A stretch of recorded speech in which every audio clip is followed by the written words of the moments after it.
काला साया। यूं तो बनारस घाट अपनी खूबसूरती के लिए बहुत प्रचलित है, पर घाट के किनारे कई राज लिए बैठे हैं। ये कहानी शुरू होती है बनारस के घाट के पास बने ममता निवास से, जहां प्रिया लाल जोड़े में ममता के घर उसकी बहू बनकर आती है। आओ आओ बहू, घर को अपने पैरों से पवित्र करो। ममता घर की दहलीज पार कर ही रही होती है कि अचानक एक बहुत गंदी सी बास पूरे घर में फैल जाती है।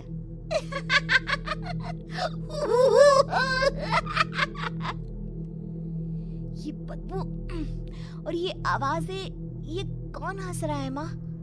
अब ये पड़ोसी ना हमारे थोड़े अलग से है। कहाँ हम शाकाहारी और ये मांस मच्छी खाने वाले। छोड़, तू ध्यान मत दे और गृह प्रवेश कर। और हाँ बहू, अपनी सास की एक बात हमेशा याद रखना, इन पड़ोसियों से तो कभी बात नहीं करेगी। अच्छे लोग नहीं है ये। अपनी सास की ये बात मानेगी ना बेटा? हाँ माँ, जो आपकी मर्जी, मैं उनसे बात नहीं करूंगी। अगले दिन प्रिया अपनी पहली रसोई बनाने रसोई घर में जाती है।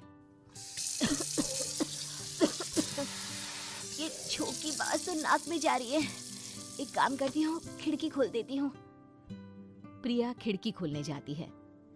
इतने जाले, लगता है इस खिड़की को कभी खोला ही नहीं गया। पर ऐसा क्यों? ओह, नॉन वेज की स्मेल आती होगी ना। 2 मिनट के लिए खोल लेती हूँ, फिर बंद कर दूंगी। प्रिया खिड़की खोलती है। खिड़की खोलते ही उसकी नजर सामने वाले घर की खिड़की पर पड़ती है, जहाँ एक लड़की खड़ी होती है। हाथों में मेहंदी, लाल रंग की साड़ी, बिल्कुल सजी धजी, मानो प्रिया की तरह ही वो भी नई नवेली बहू हो। वो प्रिया को देखकर मुस्कुराती है। हे भगवान, माँ ने तो इनसे बात करने को मना किया था। प्रिया फौरन ही खिड़की बंद कर देती है और तवे पर चढ़े रोटी की ओर देखने लगती है, पर वहाँ रोटी न होकर मछली पड़ी होती है। ये क्या? पहली ही रसोई में इतनी बड़ी गलती। हे भगवान, अब मैं क्या करूं? प्रिया बहुत डर जाती है और फौरन रसोई की सफाई करने और फिर सभी के लिए खाना बनाने लग जाती है। जब वो सबको खाना परोसती है, सब तो ठीक है, मैं बेकार में चिंता कर रही थी। हे भगवान, ऐसे ही बस अपनी कृपा बनाए रखना। रात के वक्त जब सब सो रहे होते हैं, तब प्रिया को पायल की आवाज सुनाई देती है, जिससे उसकी आंख खुल जाती है। ये पायल की आवाज कहाँ से आ रही है? प्रिया उठकर उस आवाज के पीछे छत की सीढ़ियों तक जाती है। तभी उसे बच्चे के रोने की आवाज आती है।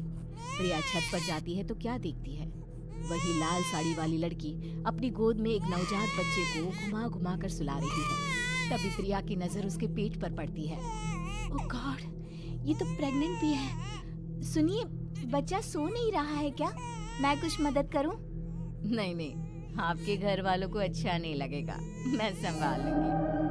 स्नेहा की गोद से बच्चा हाथ मारकर प्रिया की गोद में आने को छटपटाने लगता है।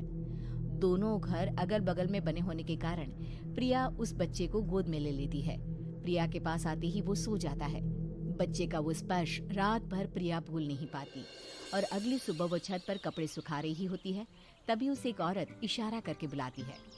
स्नेहा कह रही थी बाबू तुम्हारी गोद में आते ही सो गया। मैं गौरी, स्नेहा की माँ हूँ। बहू, घर आना, बाबू को खिला भी लेना। शाम को जब घर पर कोई नहीं रहता, बच्चे से मिलने के लिए प्रिया छिपकर अपनी पड़ोसन के घर चली जाती है और कुछ देर बच्चे को खिलाकर वापस लौट आती है।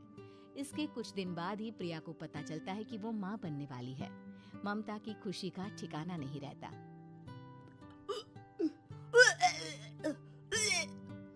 माँ जी, पता नहीं क्यों उल्टी आ रही है। प्रिया भागती हुई वॉशरूम में जाती है तो हरे और लाल रंग की उल्टी करती है। उस उल्टी में से कीड़े निकलते हैं। ये क्या? खून और ये कीड़े! माँ! माँ! प्रिया की आवाज सुनकर ममता दौड़ कर आती है, पर बेसिन में कुछ नहीं होता। प्रिया हक्की बक्की रह जाती है। ये सब क्या हो रहा है? प्रिया घबरा जाती है और अपने कमरे में जाकर सो जाती है। डर के कारण वो इतनी थक जाती है कि उसकी आंख लग जाती है। तब उसे ऐसा लगता है उसके पेट पर मानो कोई बैठा हुआ हो। कौन हो? प्रिया के पेट पर एक 5 महीने की बच्ची बैठी हुई थी, जो बुरी तरह जली हुई थी। माँ, तुम ही मुझे लाई ना अपने पेट में। मैं तुम्हारी माँ नहीं हूँ। कौन हो तुम? माँ, देखो मैं जल गई बुरी तरह से। 6 महीने पेट में रहने को भी मुझे नहीं मिला। सहला दो ना माँ। बचाओ, बचाओ, माँ! ममता दौड़कर कमरे में आती है। प्रिया की बातें सुनकर वो सब समझ जाती है। तू कहीं बगल वाले घर में तो नहीं जाकर आई ना बहू? मुझे माफ कर दो, मैं गई थी माँ। उस घर में सब मरे हुए हैं बहू। कई साल पहले स्नेहा उस घर में बहू बनकर आई थी। कुछ ही दिन में वो एक बच्चे को जन्म देने वाली थी। पूरा घर बच्चे के आने की खुशी में खोया था कि एक दिन अचानक उस घर में आग लग गई। सब बुरी तरह जलकर मर गए। गौरी आज भी दादी बनने का इंतजार कर रही है और इसीलिए स्नेहा ने अपना अजन्मा बच्चा तुम्हारी कोख में डाल दिया। ममता ये कह रही होती है कि पीछे से उसके पैरों को एक बच्चा पकड़ लेता है। दादी, दादी। माँ, स्नेहा की गोद में यही बच्चा था। ये बच्चा कौन है फिर? तेरी मौत है। तेरी भी दादी। जिस चीज का ममता को डर था वही हो गया। ममता निवास के ऊपर मौत ने चादर बिछा दी थी। प्रिया का पेट ऐसे बढ़ जाता है मानो 9 महीने का हो। 2 हाथ उसके पेट से बाहर निकलते हैं।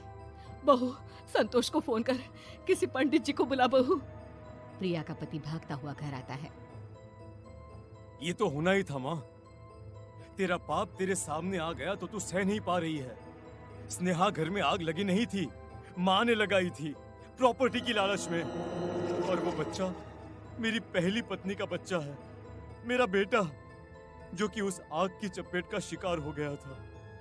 मैंने तुमसे ये सब माँ के कहने पर छुपाया था। मुझे माफ कर दो प्रिया। तुम अगर चाहो तो यहाँ से जा सकती हो। मैं तुम्हें किसी भी बंधन में रखना नहीं चाहता। मेरी शादी हुई है आपसे, मैं आपको छोड़ नहीं सकती, पर उससे पहले हमें स्नेहा, उसकी माँ और बच्चे की आत्मा की शांति करवानी होगी। संतोष और ममता गौरी के घर जाते हैं।